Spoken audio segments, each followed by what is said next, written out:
প্ৰশাসনৰ জেচিবি অবৈধ দোকান গৃহ উচ্ছেদ জাননীৰ পিছতো আঁতৰি নগল ব্যৱসায়ী চকবজাৰত চলিল উচ্ছেদ অভিযান চকবজাৰৰ পৰা চানমাৰী ৰেলগেটলৈ প্ৰশাসনৰ তীব্ৰ অভিযান চানমাৰী ৰেলগেটৰ নলাৰ ওপৰৰ অবৈধ দোকানত পৰিল প্ৰশাসনৰ হাতুৰি প্ৰশাসনৰ জাননীক আওকাণ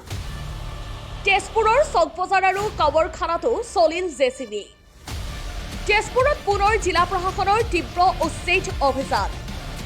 এইবাৰ প্ৰশাসনৰ জেচিবি চলিল চকবজাৰ কবৰখানা আৰু চানমাৰী ৰেলগেট অঞ্চলত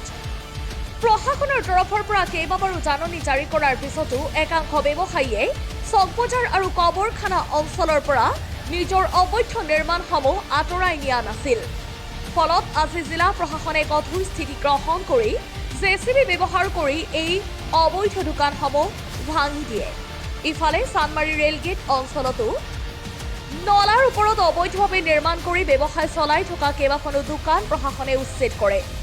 সমগ্ৰ অঞ্চলটোত যাতে কোনো অপ্ৰীতিকৰ পৰিস্থিতিৰ সৃষ্টি নহয় তাৰ বাবে নিৰাপত্তা ব্যৱস্থা কটকটীয়া কৰা হৈছে প্ৰশাসনৰ এই আকস্মিক পদক্ষেপে এতিয়া সমগ্ৰ তেজপুৰ চহৰতেই তীব্ৰ চাঞ্চল্যৰ সৃষ্টি কৰিছে কিছুদিনৰ পৰা আমি মানুহখিনি কৰিব আছোঁ চবতে যে ৰোড ছাইডখিনি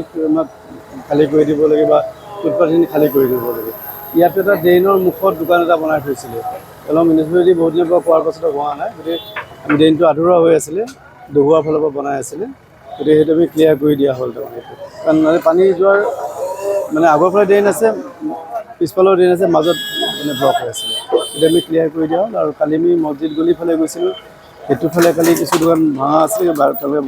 গুচাই দিম বুলি ক'লে যদি গুচোৱা নাছিলে সেইখিনি আমি গুচাই দিবলৈ কোৱা হ'ল আজি গুচাই দিয়া হ'ল আৰু এটা বস্তু বিচাৰিছোঁ যে টাউন এৰিয়াটো আমি এইখিনি ফুটপাথ আৰু ৰাস্তাৰ ওপৰত দোকান আছে সেইখিনি তাৰ পৰা আঁতৰি দিয়ক ইয়াতে মানুহৰ পাৰ্কিং বা গাড়ী চলাৰ সুবিধাটো হ'ব লাগে আৰু এইটো